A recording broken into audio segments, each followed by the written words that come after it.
pacientes. Amém? Sede pacientes. Primeira coisa, Tiago identifica na igreja, a partir do capítulo 5, é que havia uma inquietude no coração dos irmãos. Havia uma falta de paciência para tudo na vida dos irmãos. E você sabe qual é o fator preponderante em relação à falta de paciência? É uma crise que o mundo enfrenta há muitos anos, se chama a tal da ansiedade. A ansiedade é o fator principal, irmãos, o fator principal que gera a falta de paciência. Uma coisa não consegue caminhar junto à outra. É impossível você encontrar alguém que esteja passando por crises, por momentos de ansiedade, e achar essa pessoa calma, relaxa. Na maioria das vezes a pessoa até pode ter um temperamento calmo, tranquilo, mas a partir do momento em que ela não consegue lidar com as suas emoções e ela permite que a ansiedade domine a sua vida, a sua forma de viver, ela vai gradativamente, ao passo que aumenta a sua ansiedade, aumenta também a sua falta de paciência. Se você olhar, irmãos, esse efeito cascata abraçando as pessoas, se você olhar no trânsito, o que mais, e obviamente, irmãos, nós todos somos abraçados por isso, mas o que mais você vê, ou se você quiser realmente testar como anda a paciência do brasileiro, você dá uma volta na cidade, né? E experimenta entrar numa esquina sem dar o pisca, ou experimenta andar um pouquinho devagar para olhar uma vitrine, para você ver se não tem umas 10 buzinas atrás de você. O que está acontecendo? É a falta de paciência. E a falta de paciência, irmãos, reverbera em todas as áreas da nossa vida. Se nós formos olhar hoje para dentro das nossas casas, nossas famílias, às vezes nós não temos mais paciência com os nossos filhos. O que é isso?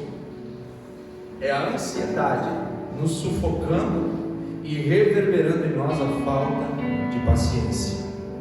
Nós às vezes não temos mais paciência com os nossos cônjuges. É porque um alto nível de estresse e ansiedade tomou conta do nosso coração, que nós chegamos em casa ou voltamos de algum lugar e parece que estamos procurando alguma coisa, e a partir do momento em que ou um ou outro abre a boca ou comenta alguma coisa, nós já explodimos. Lembrei do pai da mãe. A questão toda, irmãos, é que nós estamos absolvidos, estamos mergulhados em uma vida de ansiedade. Nós não estamos conseguindo administrar o nosso futuro, e a ansiedade é o excesso de futuro que habita na minha e na sua vida. Ao passo que a depressão é o excesso de passado, que às vezes nós não conseguimos nos livrar dele, a ansiedade é o excesso de futuro. É você querer estar no lugar que ainda não é seu. É você querer participar de algo que ainda não está concretizado na sua vida. E por isso que todos os dias são dias de alto nível de estresse sobre o seu coração. Sabe por quê? Porque você não está conseguindo administrar o seu futuro. Amém? Quem está comigo diz eu. Faz sentido para você? Nós não estamos conseguindo administrar o nosso futuro, e por isso o nosso coração está sendo tomado por ansiedade. As nossas emoções estão mergulhadas em ansiedade. É por isso que o apóstolo Pedro, capítulo 5, versículo 7 da sua carta, diz: lançando sobre Ele toda a vossa ansiedade, porque Ele é o único que pode cuidar das vossas almas. Amém? Aleluia. Pedro tinha particularidade de falar sobre isso, porque ele era o indivíduo mais estressado que caminhou com Jesus, talvez o discípulo mais ansioso que caminhava com Jesus. É o cara que não conseguia esperar nada. Jesus foi trabalhando nele, ao ponto que ele ficou tão relax, tão descansado no Senhor, que é um dos textos em Atos dos Apóstolos que eu fico pensando, isso é um outro nível emocional que alguém adquire para poder viver dessa forma. Pedro e Tiago haviam sido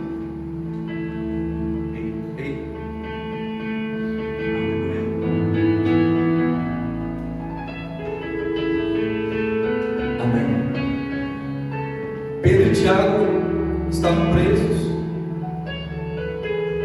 Eles mataram Tiago perto das 11 da manhã. Fizeram um espetáculo na praça de Jerusalém.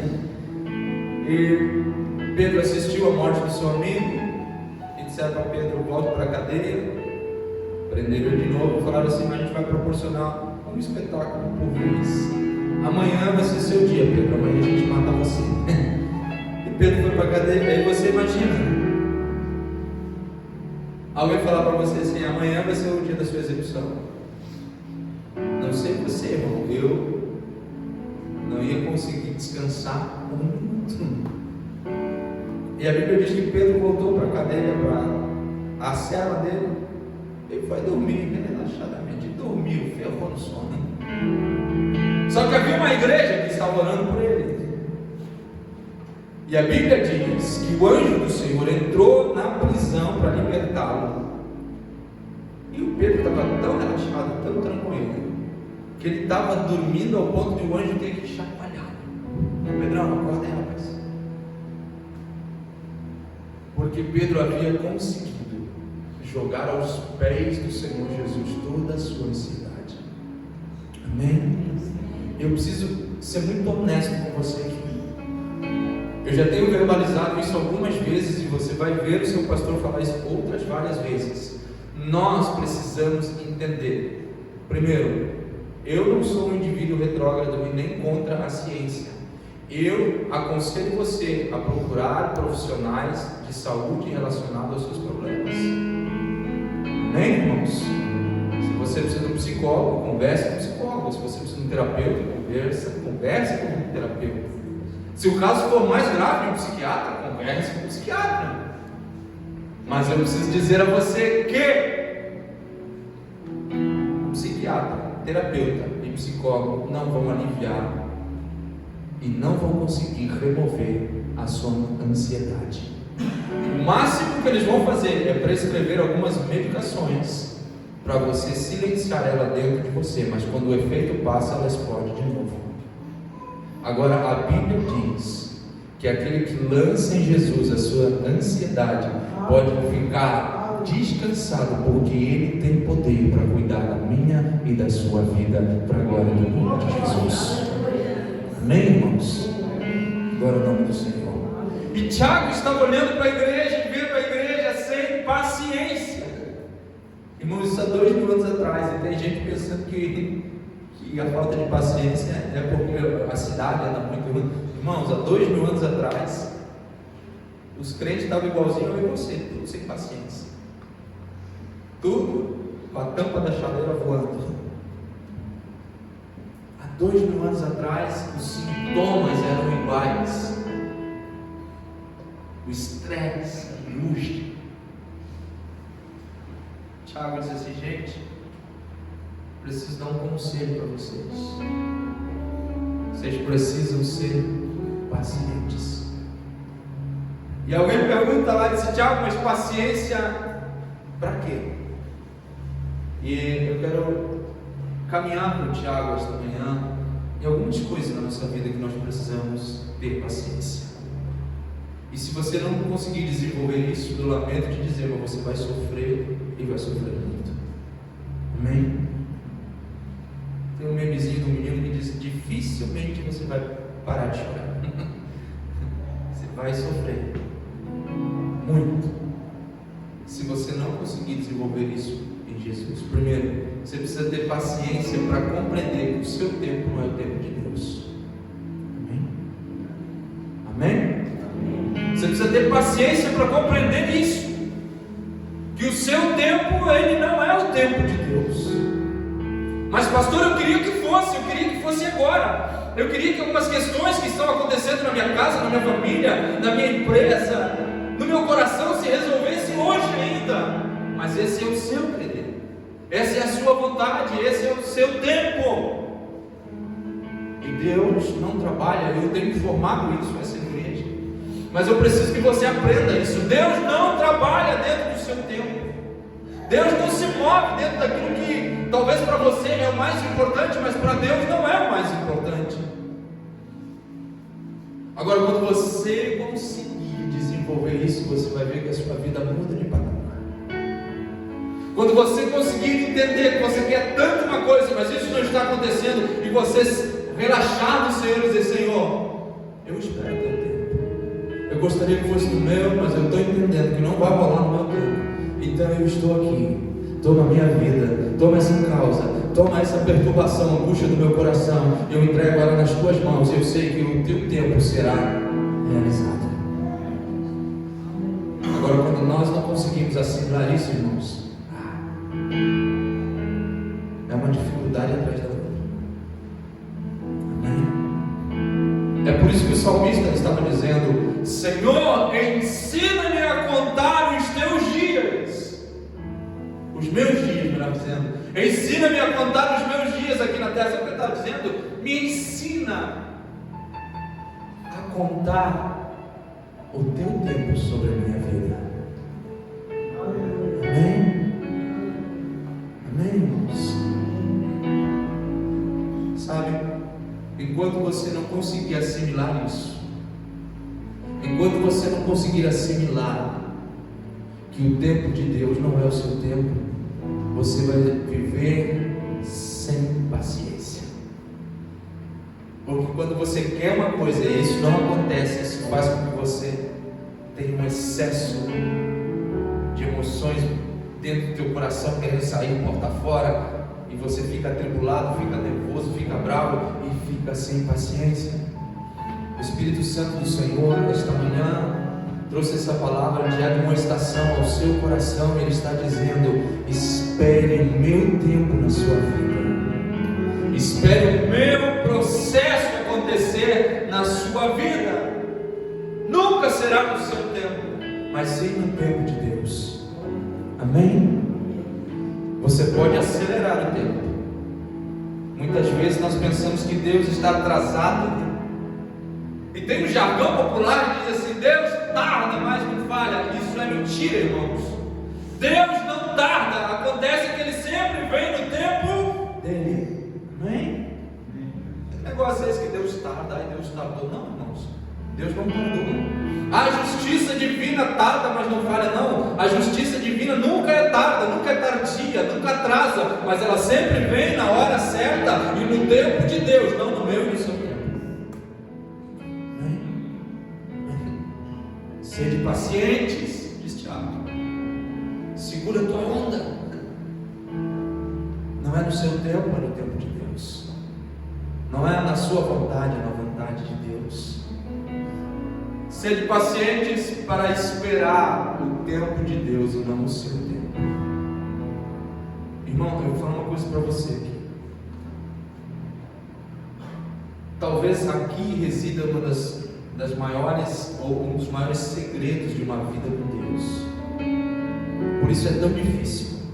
Mas quando nós começamos a nos sujeitar ao tempo de Deus, a nossa vida ganha uma nova proporção. Nós subimos para uma nova etapa, porque nós passamos a entender que o tempo dele realmente é bom, perfeito e agradável. Então aquilo que é bom, perfeito e agradável vai gerar paciência, calma no meu coração. Por isso esta manhã, mais uma vez, o Espírito Santo de Deus está dizendo: sede pacientes e espere o meu tempo, não o seu tempo. Quando você constrói no seu tempo, quando você faz, quando você age no seu impulso, as coisas tendem a dar errado. E como já diz aquele indivíduo, a lei de Murphy, tudo aquilo que parece que vai dar errado, tenha certeza que vai dar errado, porque é feito no seu tempo. Aguarde o tempo do Senhor. Pastor, é difícil. Você está falando porque não sabe. É difícil. E o Senhor está dizendo: ei, é no meu tempo.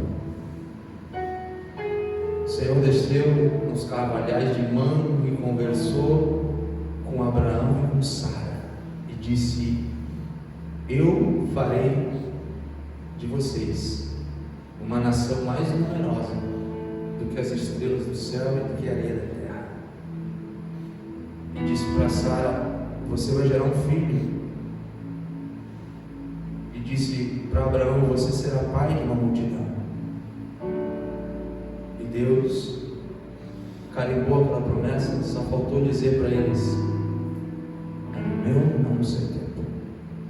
Os dias passaram, Abraão olhava para Sara, Sara olhava para Abraão, e nada de Isaac havia. E sabe o que eles falaram?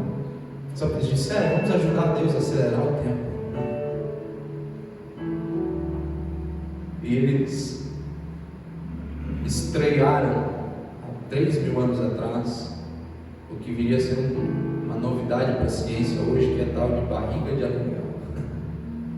Sara concordou com Abraão, eles alugaram uma escrava e alugaram o ventre dela para que ela pudesse ter um filho com Abraão.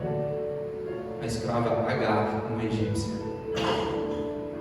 E eles aceleraram o tempo e nasceu um menino, botaram o nome dele de Ismael.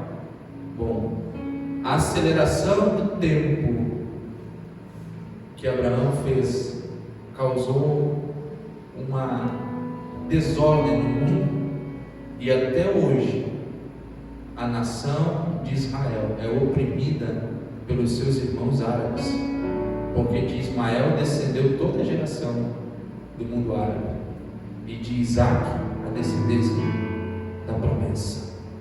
E hoje, quando Israel é massacrado por bombas, por atentados, por violência naquele lugar pelos árabes, eu parece que vejo como se Deus escute, irmãos. Isso não rola, tá? Mas eu penso que vejo Deus lá na eternidade dando uma olhadinha para Abraão, assim, dizendo aí: olha o que você fez. Toda vez que você acelera as coisas, toda vez que você faz do seu jeito, mas dia menos dia, a promessa que Deus fez na sua vida, ela vai cumprir, porque a Bíblia diz que Deus não é homem nem filho do homem para que minta. Agora, quando chegar o tempo de Deus, da promessa dele cumprir na sua vida, quando você acelerou esse negócio, pode ter certeza que aquilo que você fez no seu tempo vai estar sendo sempre um espinho na promessa que Deus gerou na sua vida. Então, essa manhã eu libero aqui uma palavra de Deus para você. Por favor, abra o seu coração aqui esta manhã e peça para que o Espírito Santo desacelere você. Peça que a graça do Senhor abrace você, desacelere e tire do teu coração essa vontade, esse desejo de querer realizar as coisas no seu tempo. Amém? Pare de querer fazer as coisas no seu tempo e espere a vontade de Deus na sua vida. Você está entendendo? Amém? É a vontade dele que precisa prevalecer. Paciência para esperar o tempo de Deus. Eu preciso avançar daquilo que nós não vamos ter tempo. E eu preciso que você tenha paciência com o seu pastor. Amém? Tiago está dizendo: sede paciente, gente.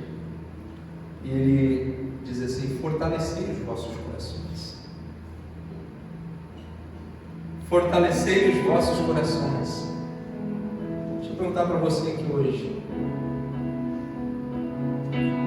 Acho que foi quarta-feira que eu brinquei com o Natan e disse: olha, você me desculpe, mas essa geração de vocês aí parece que é a geração mais frágil que já pisou nessa terra.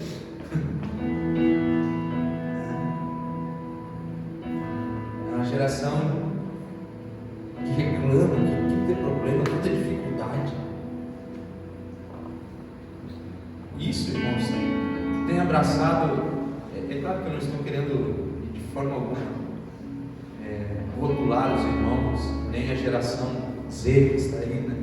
Mas a igreja em si tem passado por momentos de fragilidade espiritual e emocional. E às vezes, ou qualquer coisa fere você, e você se sente fraco, e as lutas vêm, as dificuldades, as tribulações do dia a dia, as intempéries do tempo, todo dia estão batendo a sua porta e você está cada vez mais fragilizado. E é por isso que Tiago estava observando a igreja 2000 anos atrás. E eu tenho certeza que esta manhã, se eu tivesse uma máquina do tempo e apertasse o botão aqui e trouxesse Tiago aqui esta manhã, ele olharia para a sua vida, olharia para a vida desta igreja e diria: gente, vocês estão fracos, precisam se fortalecer, e se fortaleçam é no Senhor. Amém? Aonde está a nossa fortaleza, irmãos? A questão é, nós sabemos que estamos fracos, e aonde nós vamos nos fortalecer? Aonde nós vamos revigorar os nossos dias? Aonde nós vamos encontrar fortaleza para o nosso coração? Aí a igreja hoje tem se tornado um tanto mística. E aí os irmãos hoje não entendem que em Deus está a nossa única fonte de resistência e de fortaleza, e querem buscar resistência, fortaleza para os seus corações em tantas outras filosofias humanas, que são legais, que são bacanas e que vão te ajudar, e está tudo certo. Mas eu preciso verbalizar o teu coração aqui esta manhã: tudo isso é acréscimo para a sua vida, mas a única coisa que traz fortaleza ao teu coração é o Senhor. Amém? Amém, irmãos? Você pode sim fazer cursos de desenvolvimento humano para melhorar seus relacionamentos. Você pode sim acessar tantas outras coisas que estão à sua frente, mas eu preciso, como seu pastor aqui esta manhã, dizer que você só vai fortalecer a sua vida em Deus. Amém? O resto são tudo complementos, mas a força quem te dá é o Senhor. O que faz você não desistir todas as manhãs é o Senhor.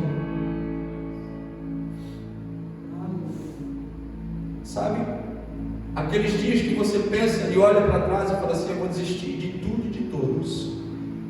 E no outro dia você está lá junto com tudo e com todos de novo. Sabe o que é isso? É o Senhor, é a fortaleza, é a força dele renovando você e dizendo assim: vamos mais um dia. Amanhã você desiste. Aí você fala para você mesmo: eu vou aguentar até sexta.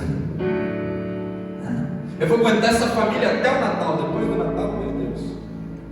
E aí no Natal que vem você está lá todo mundo de novo. Amém? Eu vou aguentar os meus pais até eu vou aguentar esse casamento até você vai aguentar todos os dias para a glória do nome do Senhor, porque é Ele quem te fortalece, é Ele quem te sustenta. É por isso que o salmista, um dos salmos mais lindos que eu acho, o salmo de número 46, ele começa a dizer assim: Deus é o nosso refúgio e fortaleza, socorro bem presente na angústia, por isso não temeremos. Ainda que os montes se abatam, ainda que as ilhas sejam transportadas para o meio dos mares, eu não temerei, porque o Deus de Jacó, Ele é o meu refúgio e minha fortaleza. Amém? Amém? O Senhor é a sua fortaleza. Quando Tiago está dizendo: ei, sede paciente e fortalecei os vossos corações, ele está dizendo assim: caminhe um pouco mais perto de Deus, busque um pouco mais a presença dele para a sua vida, ore um minuto a mais. Ore sentado, deitado, em pé, ajoelhado, mas esteja um pouco mais perto do Senhor, porque aí você se fortalece com Ele. Amém? Leia pelo menos um versículo da minha palavra num dia, 2 no outro dia, talvez naquela semana você vai conseguir ler um capítulo inteiro da palavra de Deus, e isso vai robustecendo você, e você vai ficando forte em Cristo, ao ponto que nada mais te abala, nem a morte, nada. É a presença do Senhor que te fortalece. E aqui esta manhã eu poderia dizer muitas outras verdades para você, mas eu fiz um compromisso com Deus, e fiz um compromisso com essa igreja. A minha vida, a minha fonte de inspiração, e tudo que eu verbalizar a você aqui, não será inspirado em nenhuma outra fonte, em nenhuma outra filosofia humana, mas sempre será inspirado na palavra de Deus. Amém? Tudo que eu verbalizar a você sempre será inspirado na palavra de Deus. E a palavra de Deus está dizendo para você que hoje, fortaleça o teu coração no Senhor. Amém? Aí você vai estar forte, nada mais vai te derrubar. Aí nada mais vai fazer você querer desistir e parar. Nada mais vai fazer você querer retroceder. Mas você será uma fortaleza espiritual. Amém? Amém? Aleluia. E para terminar, escute. A Bíblia está dizendo, Tiago dizendo, vocês precisam ser pacientes, adquirir paciência. Amém? Outra coisa, está dizendo, fortaleça o coração de vocês. E ele finaliza dizendo assim, gente, porque tudo isso é necessário, porque a vinda do Senhor já está próxima. Irmãos, isso é uma verdade bíblica. A Bíblia diz no Evangelho de Mateus, capítulo 24, e o versículo 35: os céus e a terra pode ser que vão passar um dia. Quando Mateus estava escrevendo o que o Senhor estava verbalizando, Deus estava dizendo assim: Mateus, olha, essa terra tão firme que você pisa, pode ser que com certeza um dia ela vai deixar de existir. E o céu, o firmamento, as estrelas, o sol, tudo que você está vendo, um dia vai passar. Agora o Senhor diz assim: escreve aí, Mateus, mas as minhas palavras, elas jamais passarão. Amém? Isso é uma verdade bíblica. E Tiago está dizendo: sejam pacientes, fortaleçam os vossos corações em Jesus, porque a vinda do Senhor está próxima. Ele está dizendo assim, gente, há uma verdade. E a igreja está verbalizando isso há mais de 2000 anos. Se eu e você acreditamos ou não, se eu e você achamos que isso é um conto de fadas ou não, se eu e você achamos que isso aqui é uma doideira teológica ou não, o problema é nosso. A Bíblia está dizendo que Jesus vai voltar. Amém? A Bíblia está dizendo. Se fosse simplesmente alguém dizendo para você, olha, talvez essa ideia de Jesus voltar, a Bíblia está dizendo que Jesus vai voltar. Por isso o Tiago está dizendo assim: sejam pacientes, estejam fortalecidos, porque a vinda do Senhor está próxima. Amém? Irmãos, se nós olharmos para todo o compêndio teológico que engloba o arrebatamento da igreja, a vinda do Senhor Jesus, nós vamos entender que só está faltando realmente a chave virar e o Senhor vir nos recolher. Amém? Quando perguntaram para o Senhor: ei, quando vai ser esse dia? Jesus disse: eu não posso falar para vocês, mas haverá sinais. Amém? Amém? Aí os discípulos perguntaram: quais são esses sinais? Jesus disse assim: comece a observar. Quando houver fome, guerras, destruição, Aí ele começou a dizer assim: comece a olhar.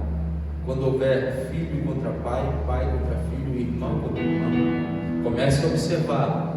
Quando o mundo estiver invertido todos os valores, quando o certo passou a ser errado, o errado passou a ser o certo, Jesus disse: então olhai, porque já está próxima a vinda do Filho de Deus. Se você fizer uma análise bem simples aqui esta manhã, e se você olhar à sua volta, ao seu redor, tudo o que Jesus falou acerca da sua vida, o mundo, irmãos, está um caos. As guerras, fome, destruição em massa, as famílias não se entendem mais, guerras em todos os lugares, falta de amor, falta de compreensão, falta de paciência. Isso tudo, irmãos, são sinais de que Jesus vai voltar. Amém?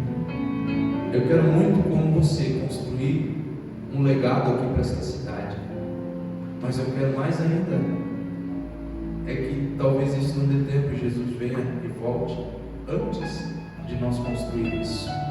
Amém? Essa é uma verdade, e eu não posso esconder de você.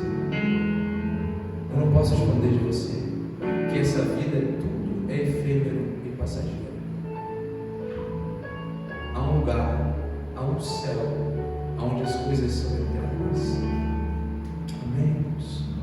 É por isso que Paulo escrevendo, o apóstolo São Paulo escrevendo à igreja de Corinto, no capítulo 4 da sua segunda carta, começa a dizer uma série de coisas, até que ele vai lá no versículo 17 e diz assim: ei, por isso nós não devemos nos mover pelas coisas que a gente vê, porque tudo que nós vimos, prédios, casas, carros, bens materiais, Paulo diz que isso tudo é passageiro, tudo tem prazo de validade, tudo vai terminar. E Paulo diz: mas nós devemos nos mover, nós devemos caminhar, nós devemos querer, nós devemos sonhar com as coisas que são eternas. Paulo está dizendo: se movam não pelo que veio, mas se movam pelo que você não vê. O que você vê, tudo vai passar. A fama vai passar, os likes no Instagram vão passar, a juventude vai passar. Aliás, se tem coisa que nós não queremos que vá embora, é a nossa juventude, mas ela também vai passar. Vai passar. Riquezas, tudo vai passar. Paulo está dizendo: não coloque o coração de vocês naquilo que você vê, porque tudo que você vê é passageiro. Ele diz assim: mas direcione o coração de vocês para aquilo que vocês não veem, para aquilo que vocês só conseguem observar através da esfera da fé. Amém? Porque o que você vê é temporal, mas aquilo que você não vê é atemporal, nunca vai passar. Amém? Amém, irmãos? Não se mova pelo que você vê, se mova por aquilo que você não vê, e aquilo que você não vê está reservado para você